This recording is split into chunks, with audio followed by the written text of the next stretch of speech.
Hi! Today I would like to show you how you can transfer files from Oppo Reno 5Z to an Android device.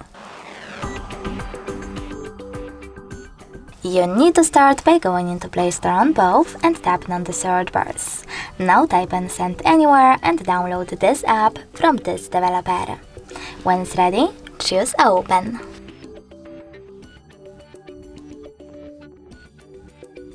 Now you need to click on I accept, confirm, continue and allow, then do the same on the other device.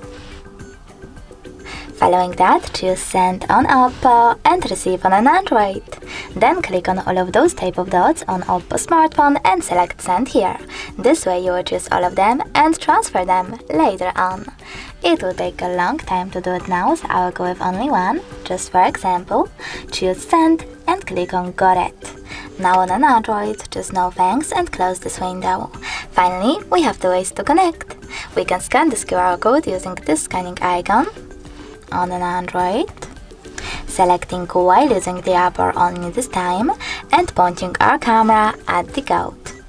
But we can always input this key over here as well, and tap on Receive button. Either way, as you can see, after a couple of seconds, my photo was successfully transferred. Thanks so much for watching. If you enjoyed this video, smash that like button, comment and subscribe. Bye!